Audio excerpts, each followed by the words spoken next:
All right, let's do it. We have an awesome guest on today. His name is Kristian Penza. He's a director and a set designer, as well as a sort of a tech engineer and all kinds of other genius stuff. So I think what we need to do is, Kim, we need to bring him out of the lobby. Oh, he's in the lobby right now. He's in the lobby. Let's Kim. go get him. Let's all go to the lobby. Let's all go to the lobby. Me out of the lobby. I was overdosing on popcorn and soda. He's really gonna go puke. No, I'm kidding. No, I'm good. The popcorn wasn't bad. But. Dude, I do popcorn every day for dinner before I go to bed. Not dinner, for snack before I go to bed. A bowl of popcorn every day. Oh, jeez. Wow. That's why I look so good. Dang, that's how you get all your muscle and your manliness, huh? Yeah, people think like it's meat. If they think it's meat, it's that. No, it's not. Popcorn. It's popcorn. All right, yeah, I'm doing popcorn from now on. Yeah, tremendous amount. No, dude, you're the shredded one. You need to tell us. I've seen him. He's had his shirt. He's torn his shirt out before, and he's like, he works on set like half naked, and he's like, and he's. Dude, you look like Tarzan when you're swinging on the grip stuff. He's like, he hangs lights with one hand and he just sticks it up top and then drops down to the floor below. It's amazing. So tell us just a little bit about who you are. And I know that you do so many things. So when you're like us, there's so many things that you're interested in. And someone says, define Kristian Penza for us. How would you describe this phenomenon? Insanity. Good. That was a great guess. Thanks so much. Of it, chaotic insanity, and that's really, I guess, what it is. Because if I said before, if you're not half insane, you really shouldn't be in the business, because how else are you going to survive? It's like being thrown into a cold ocean with a bunch of sharks. When you're already bleeding horribly. When you're already bleeding. So yeah, you have to either lead the pack really fast, get away, stand alone, stand up, save yourself, because no one's going to save you in this industry. And it's like the adage, if you're not, somebody's cousin, if you're not this or that, I'm not any of it. But I am insane. So how'd you get your start? Because you're not from California originally, are you? Yeah, Southern California. I was born in Orange, California, at Chalk Hospital at 4:42 in the morning. Nice. Surfboard, skateboard, at the beach, surfing and girls and partying, and didn't even know what I wanted to do, and picked up a guitar and I started wailing on a guitar, I think in junior high. But because of the little insane part of my brain, a little bit radical, I've broken a lot of bones. So I've broken my left arm like 3 times, broken my nose, cracked my skull, a couple broken fingers, broken leg, toes, foot. So I stopped playing guitar. I started singing. And you've got to be really good at guitar if you're breaking all these bones playing it. Yeah, I mean, I've heard of shredding the guitar, but holy cow. That's the shredder, right? Yeah, man. So it's like my. It's an amazing concert. You got to see that live. See it live. Early singing days weren't that great, so I thought I need to do something else. What can I do? Because I really still want to be in music and entertainment, and I picked up mixing. So I started mixing actually when I was 19. The San Pedro's Waters Club. I went there with a few friends. I'm underage. I'm under 21.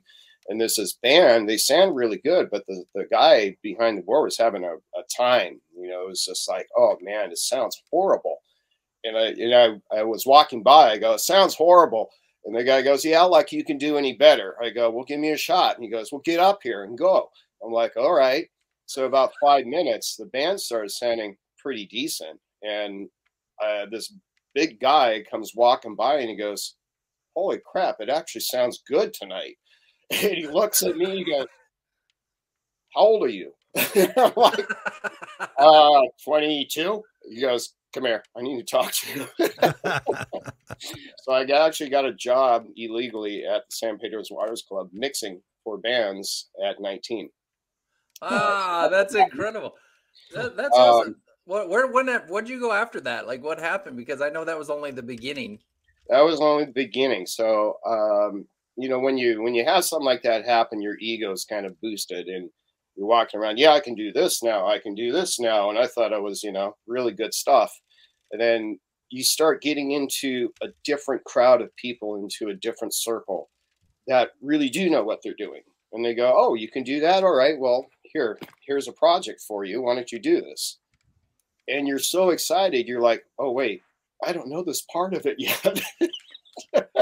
So now you're learning on somebody's pro project, and you're like, oh, geez, okay, now I'm in over my head. And you're doing everything you can, staying up, you know, 24 hours, 48 hours to complete this project in the best of your ability. And some people know, and some people don't. Some people don't give a crap, you know. And the ones, luckily, that I was dealing with are like, I see. Okay, so you need to do this and this instead of that. And I'm like, great. So I actually still got paid. I learned more, and then I learned humility, like how to stay humble when you're dealing with people, because you don't know who is who in this industry. You could be talking to somebody that looks like a bum, and the guy's a billionaire, and you have no idea. He's a producer, he's a director, it's his day off, and he just wants to bum around town. Yeah. So you never know who you're talking to, in what capacity. So you always have to be humble in your approach to people and projects. Yeah, that's amazing. One of the guys I work with, I remember one of the first lessons when I was still in film school, I started working for this company that did depositions for attorneys.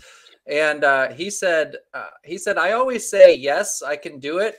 And then I figure out how. So he said, they'll call and say, can you do this? I said, of course I can do that. And then after he hangs up the phone, he's like, oh man, I don't know how to do that. And he said, but that way you're always learning. So almost every single project, there is that element that comes along that if I'm not really pushing myself in an area, how do you grow? You know, how do you eventually just, I mean, that's it. So. But I've always been one to like push the boundaries, especially my own boundaries, where I don't like to feel incapacitated or in a canister. So I always want to have the feeling of a bit of freedom. How do you do that? Rules? Do you play by the rules? Sometimes yes, sometimes no. They say rules are made to be broken. In some instances, actually, yes. Because if you want to grow out of, okay, so somebody pigeonholed you, Jason, you're a great grip. Uh-oh, you just been pigeonholed in front of the entire company, you know? And now everybody thinks Jason's just a grip when you're a great director. Well, how do you break out of that? You got to bend the rules just a little bit. You have to have a little bit of ego. You have to not be afraid to actually kind of show off a little bit to catch the right person's attention at the right moment, which sometimes is a little bit hard. That kind of happened to me a few years back when I thought, hey, you know what? There's more to music. Why don't I get into, I can be an actor, you know? Maybe not as great as everybody else, but let me give it a shot. So I had to start somewhere. I started off as a movie extra, like most people. Cynics casting, and then I was actually on Hocus Pocus.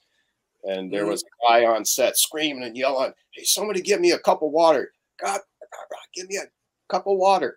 I'm like, man, that guy's mad. No one's getting him water. You know, I went to craft service. I got him a bottle of water. I go, here you go. And he goes, who the are you? I'm like, excuse me, I'm nobody. And he goes, oh, I go, I heard you were yelling for water, so I just gave you some water. He goes, all right. Are you here tomorrow? I'm like, no. He goes, you are now. He goes, are you union? I'm like, no. He goes, you are now. Well, that was Kenny Ortega. That's amazing. So that was kind of the start of it. And then all of a sudden I was the popular kid at Central Casting, and I was being cast a lot. And one day I was double cast, and I'm like, how do I do this? Do I call them and let them know that I'm already booked on a show, or no, let me try this. So I went to the first one. I signed in. Then I went to the second one, signed in, went back to the first one, chose which one needed me more, and I stayed there. And then the next day, I'm like, hey, that actually kind of worked. So I was actually like, oh my gosh. First shoot, sign in, kind of blend into the crowd and then leave, and then go to the second set, sign in, blend in, leave, and then go to the third one. And then I go to the beach for the rest of the day. Then I go back and then sign out on all three. And I was getting, you know, kids, we do not recommend that at home. I might have been in the rules a lot back then. And I got caught. Every good thing comes to an end. Now, you started it kind of some in the studio system, working on Star Trek and, you know, working on sets and things. But I love can you tell a little bit of the story about how you even got into that, like how you became the grip? All right, so who do I actually look like? Fabio, right? Fabio, of course. Fabio, right. I was gonna say Kevin Bacon, but you know, or the Nelson twins, right? Oh yeah, there you go. Yeah. Old school. Olsen twins. No, there we go. The Olsen twins. No, not the Olsen twins. I see no resemblance. Maybe the hair, but that's about all. I was on a casting call for Star Trek, and I was going to be one of their alien monster people. And I'm walking along the lot, and I'm like, this is a pretty cool place. It's pretty much free reign. I was walking in and out of stages. Nobody said a word to me. I had my holy jeans and my ripped up shirt, my long hair, and some work boots. So everybody thought I belonged there. You know, I'm walking on these stages, and I walk onto the Star Trek stage. And I'm like, I could do that. I could build these things. That'd be kind of fun. You know, it's better than this. I haven't really landed a grade A acting job yet. So why don't I do this? And I'm in the studios. Hey, that's a great idea, right? So I went and saw the coordinator. He says, put your name on a list. And he's like, good luck. I'm like, all right, no problem. Can I call you? And he's like, I guess. I'm like, well, how do I know if you're going to hire me or not if I don't call you? He's like, sure. I go, can I call you every day? And he looks at me. I go, I'm serious. So be careful how you answer the question, because if you say yes, I'm going to. And he's like, oh, really? Yes. All right. Thinking I'm going to fizzle out. Well, I called this guy every day for 8.5 months straight. Never missed a call, never missed a day. And this guy was like, whoa, geez. One day he was rattled in the brain, I could tell. And there was another guy on the crew. His name was Chris.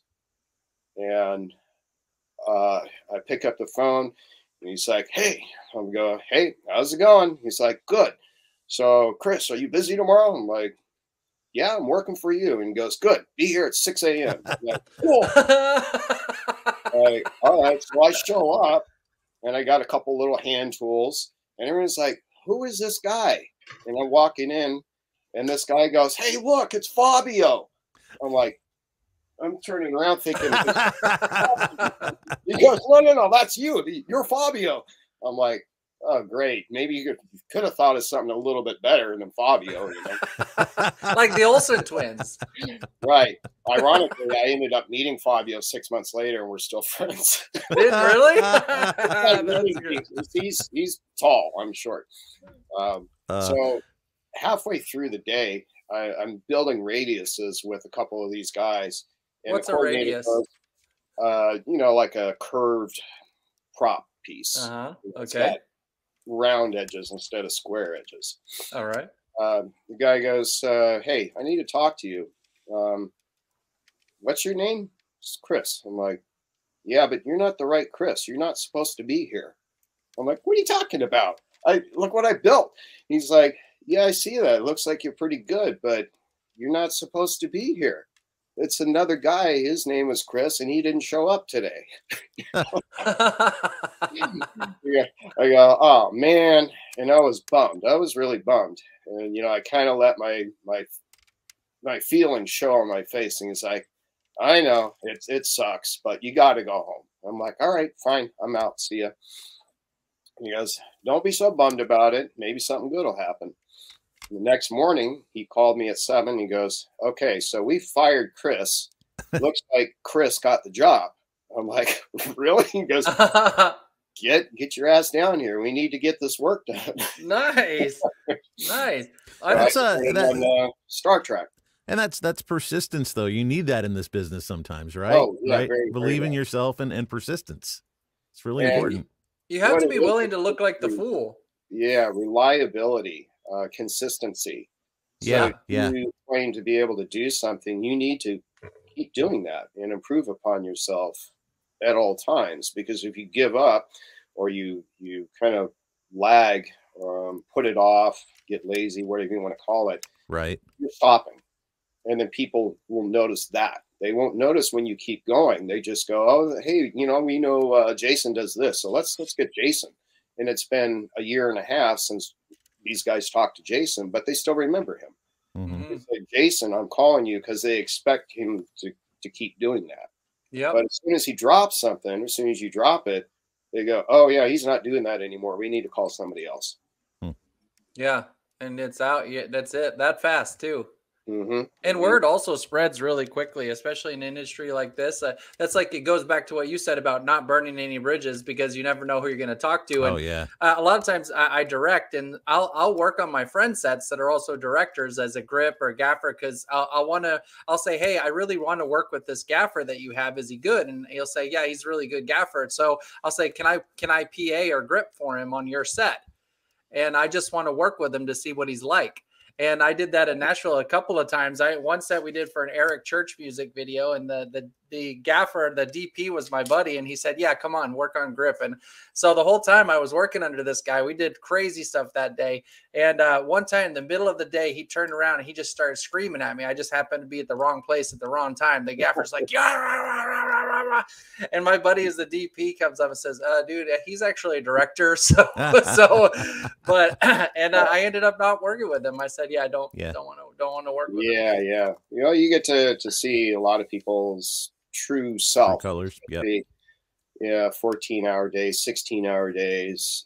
When you get into golden time, everybody's irritated because now the money is just, oh my gosh, it's the pay scale is off the chart. Especially, that's why Kenny Ortega was so mad that he was screaming, yelling for a cup of water, because it was 15 hours and 40 minutes or something, and there was, I think, 150 extras.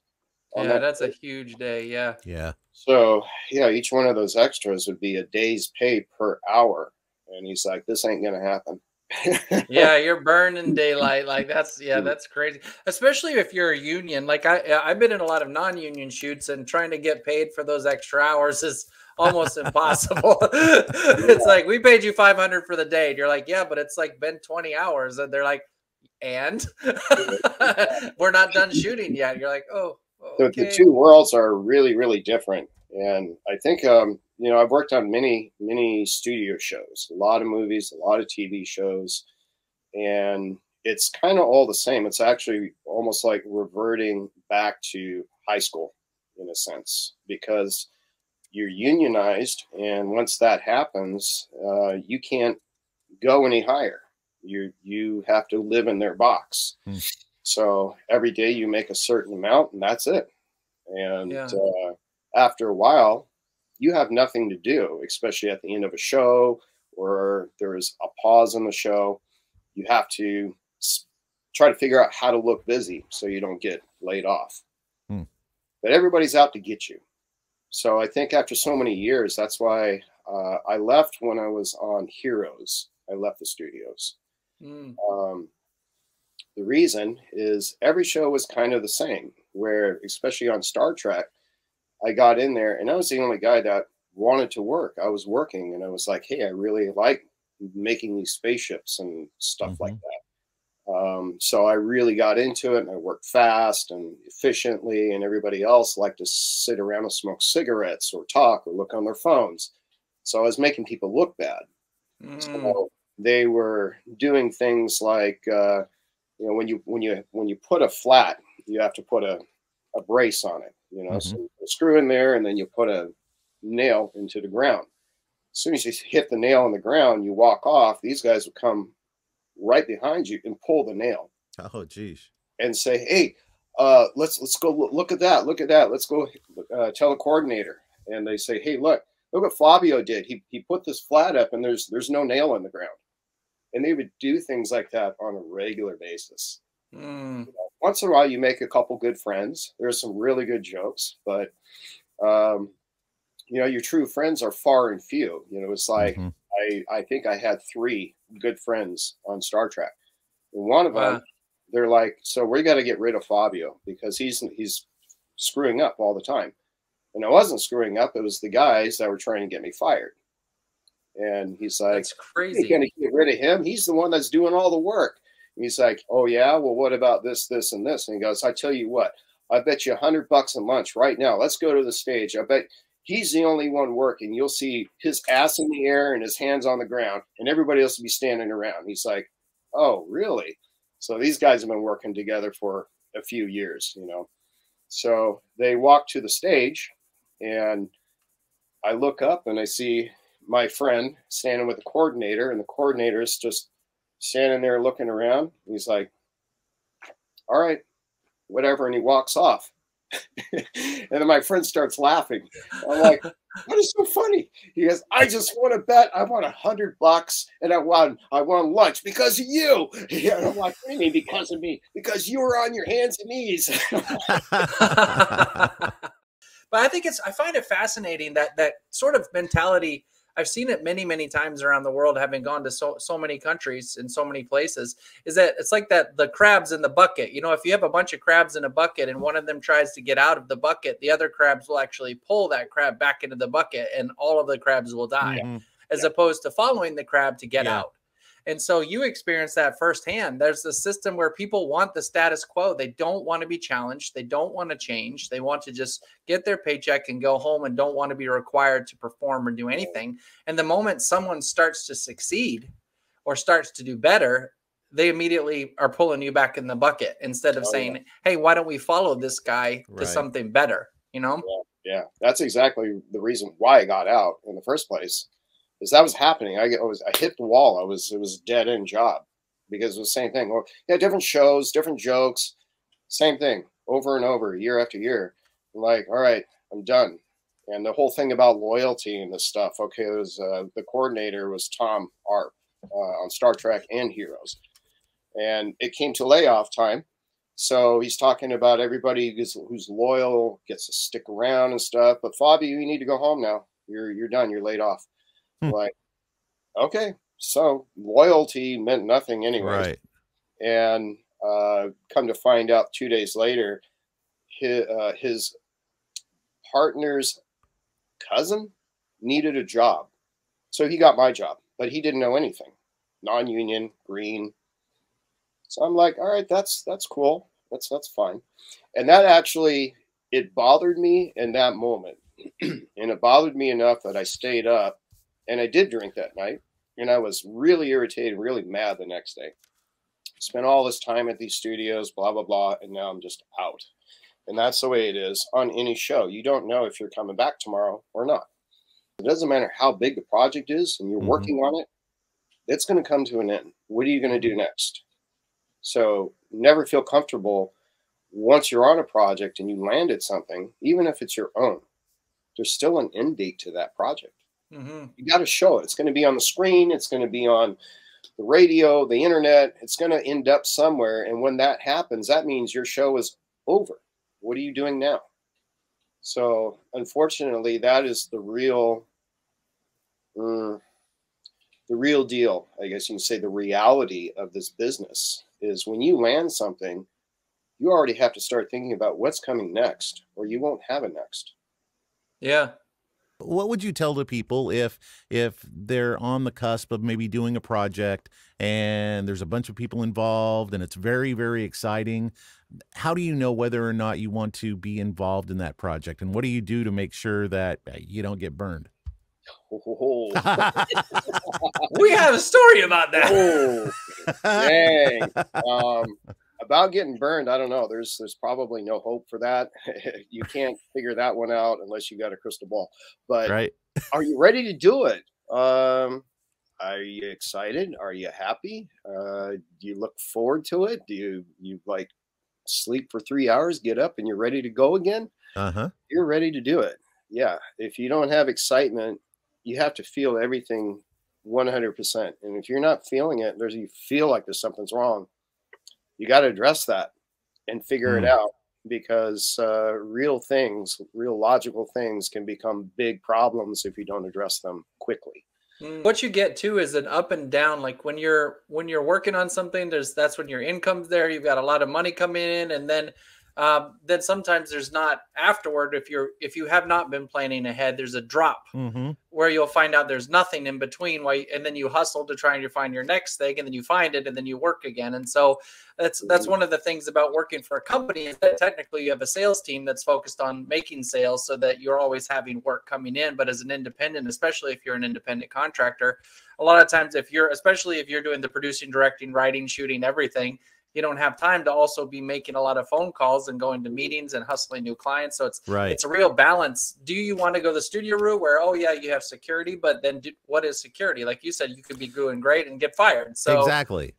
That's an illusion of security, right? I think security in and of itself is an illusion overall. Like if you think about it, everything in your life that you thought was secure at some point or another, it fails you in some way. You know, family, whether it's friends, relationships, there's always something where people can let you down or a thing can let you down. So I think if you're trying to find security in just what you do only, I don't know. I think you're setting yourself up for a hard fall.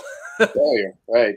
But you learn those lessons, right? You learn those lessons every time you do something, and then it might seem in your life like it's a step backward, but it really is a lesson you've learned and something you can pour into the next thing you do. Almost like when you're this little car here, and almost like when you're a kid, you know, you pull back on the car to build up the energy to go forward. So when you're going back, that's when you're building that kinetic energy or the potential energy in order to turn into the kinetic energy on your next thing. So on those times when a show stops or, you know, you get fired or whatever, that's a time to really pour into yourself and realize you're going to heal, you're going to learn, and you're going to be ready for the next thing, the next opportunity. Or work on new skills. Yes, exactly. Well, as Jason was saying, he said, what do I call you? I mean, what do you do now? It's like you do so many things. And that used to be a really bad thing. Like, don't hire him. He's a jack of all trades. That means you know very little about everything. But, you know, at my age, which I laugh about, is I've refined, like I've picked a tool set of things to do and learn, but I've refined each one of these things. So yes, I know every aspect about filmmaking and television and projects and stage, but I know them well. So when something does end and you get an odd phone call, and it's also what you send out thought-wise every day. How are you? Are you happy? Are you outgoing? Are you looking for things? Are you putting things out? Are you putting good vibes and good thoughts out to receive good things back? That's very important, because if you don't do that, you're never going to get those odd phone calls that, hey, I need a sound engineer. Oh, okay, I can do that. No problem. It has nothing to do with the filmmaking, but it's just a band we need recorded and then multi-tracked and mixed down. Okay, I can do that. You got the phone call because they know you do a few things. Right. And if that's the only thing they knew you for, then that was a very useful phone call and a very useful skill. Even though you say, oh, well, yeah, I can do that, but I'm a director, or I do this or I do that instead. Put your ego aside and accept the job.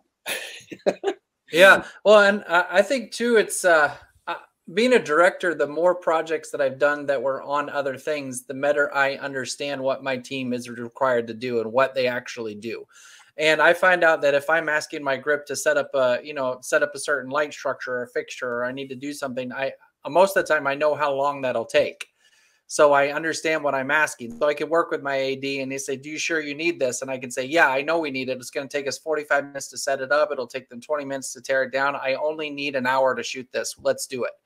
And or also editing. As a director, I'm like, oh, I don't like editing. It's not fun for me, but I'm very good at it. And I got good at it and I got hired to do it. But it has made me an infinitely better director. So now when I'm on set directing, I know people are like, oh, we have to get this shot. And I'm like, we don't need that shot. And I've even had them like, yeah, we have to get this shot. I'm like, no, we don't need, I already know I will not use that shot. I have cut it already in my head. It's done. I want to work with people. Like when you meet them, obviously you get kind of start to get red flags after a period of time. So what sort of list do you have now that you do to say, yeah, I want to work with this person, or no, I don't? Sincerity, seriousness, past projects, and how do you communicate? Are you a good guy or what? Like this guy Jason, I know. Oh no, I really I got to think about that. Hold on, okay, just tell me. Give me the scoop. Give me the scoop on Jason. I put him in the lobby. I like him a lot. Him I'll work with. Okay. That's what he say? I didn't get anything from him. No, he didn't give me any dirt. Oh, look, he's blacked out now. Oh boy, I scared him away. Sorry about that, Jason. I won't say any bad things about you ever again. Good. Thank you. Finally.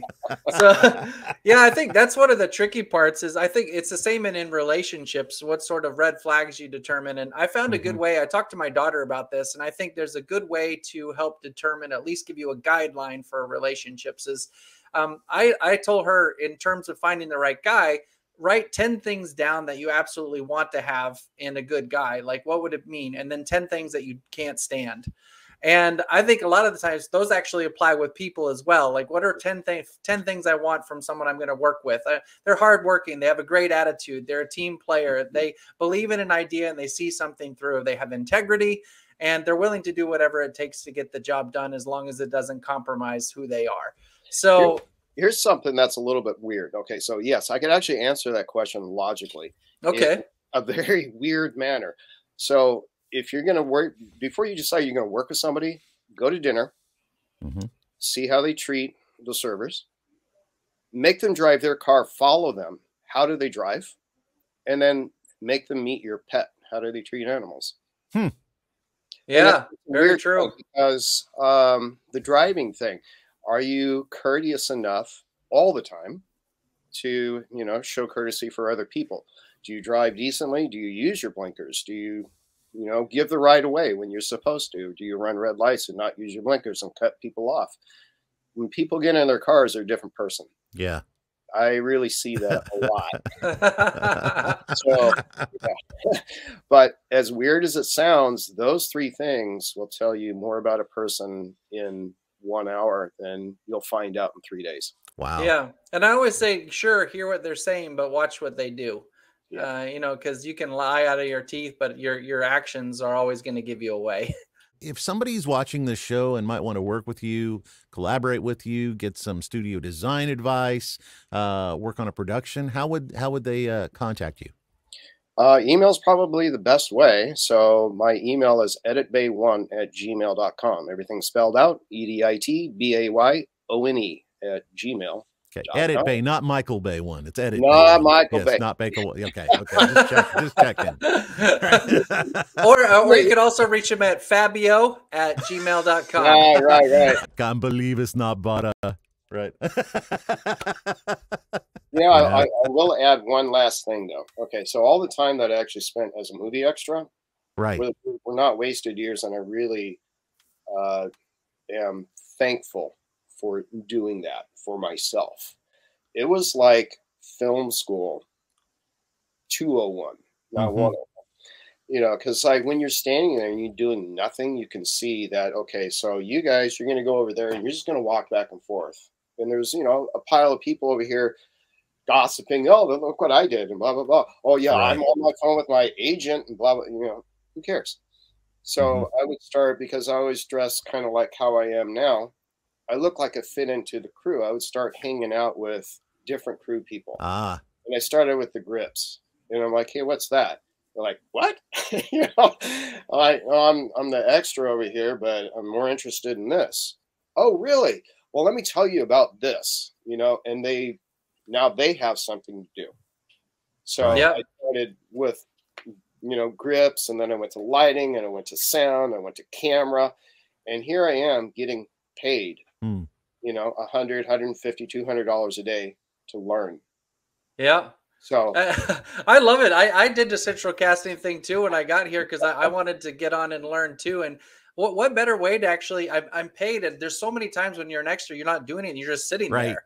And that's literally what I did. I ended up talking to ADs, the directors, sometimes even the director, because they'll come and they'll sit, or they'll be walking by, they'll talk to you. So if they talk to me, then I can talk back to him. And I ended up getting to skate with Jim Carrey, because he came out one time and they was just chilling, and he started to skate on the ice of his new show. And I said, he's had his stick out. I was like, dude, you need a hockey puck. And he's like, he looks over at the AD, Ted, he goes, give it to me. And so I throw the puck out there, and I hear the AD go, no. And then he's skating, and he's smacking the puck around, which is awesome to see. But man, thanks so much for joining us on the show. And one more question. If one of our viewers came up to you and just asked you for one piece of advice, and they're new to this industry, or even a veteran in this industry, what is the most important piece of advice you would give them? If you want to keep doing it, keep doing it. Don't give up. Find better ways to do what you're doing now. That's it. Persistence. Persistence. Can you be something better? Can you do something better? Can you do something more? It's all up to you, really.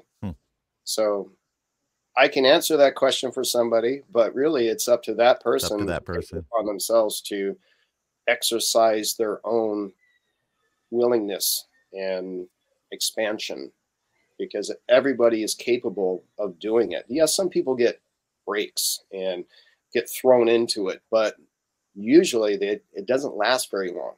And I've waited all this time really to look into like George Lucas's story, and I just now got Apple TV, like ridiculous at my age, whatever. So I signed up for Disney Plus, and I watched what is it, Light and Magic. And it's the story of George Lucas. And I'm like, holy crap, I had no clue about any of this. And he was going down hard in flames a couple times, but he says, I'm not giving up. I'm going to keep doing it. And by the time he rolled around the second Star Wars, that's when they said that, he had a daughter, but he lost his wife. Marsha. How do you juggle that? It's how important is it to you? I guess when you're dealing with millions and billions of dollars, it's pretty important. If somebody decides to leave you over that, maybe that person wasn't the right person for you. Yeah. But when you're in over your head for millions of dollars and you're committed, what are you going to do? Are you going to go cry in the corner, or are you going to cowboy up and do your job? Do it. Yeah, and press on. Right. And what we hear is all of this that we're talking about, the bumps and the bruises. I think what is it that keeps us doing it is the sheer joy of it. Like there's a sheer joy that comes from the project itself. And when it's working, it is so fulfilling and so delightful that you're willing to go do the insanity just for the opportunity to do the joy again. And it's worth it. It's a great journey. The journey. Yes. Yeah. It's an adventure. It's a journey. It's a challenge. And I think some of the strongest people I know are the people who went through film and TV and are still doing it after 20 years and still like it. If you're a decent person at the end of that time period, you are a good person. If you're not having fun, you shouldn't be doing it. Correct. Oh, geez. Yeah. If you don't like it, don't do it for the money. Do it. If you don't enjoy it, don't. You're going to be miserable. But that's why Cam still plays with cars. That's right. You got to have fun. I play with a lot of things. So I mean, look, he 3D printed that duck, the Donald behind his headphone head. holder. Yeah. And he 3D printed. He did 3D print Marvin the Martian. And yeah. That's awesome. Yeah. Did you 3D print that Emmy? No, didn't do that one. Oh, that's a real one. That's gold plated. Yeah. Awesome. Kristian, thanks for joining us. Yes, thank you so much. It was awesome having you. Appreciate it. Stick around in the lobby. We'll talk a little bit in a second, but talk soon. All right, man, what a story! But it's a story of persistence and getting knocked down and coming back up, and that's really what you got to do. And we always go back to Shun Lee, man. It's that passion, right? And if you've got that passion, you've got to be willing to suffer for it, because it comes from the word suffer. And but if you really enjoy it and you really want to do whatever you want to do in this industry, just go for it. Find creative ways of getting in there and learning and just continuing to do it. And the rewards will far outweigh the suffering along the way. Absolutely, I agree. And this has been another episode of Entertainment Dudes. Stay tuned next week to find out new and more exciting things behind the scenes. And buy a shirt. Buy a shirt. Yeah, I've got merch. one too. Merch.entertainmentdudes.com. Yes, and you can watch us on watch.entertainmentdudes.com. That's and right. also, yeah, you can check us out there or Right there, watch the or full there, versions or on any of our subscribe. podcasts. You can Yeah. subscribe. Do all And, that kind of stuff. And you are awesome. Yes. No, you're awesome. No, you're awesome. No, our You're fans are awesome. especially manly today. This is a manly show. Very manly, I think Yes, so. very, very Kristian, manly.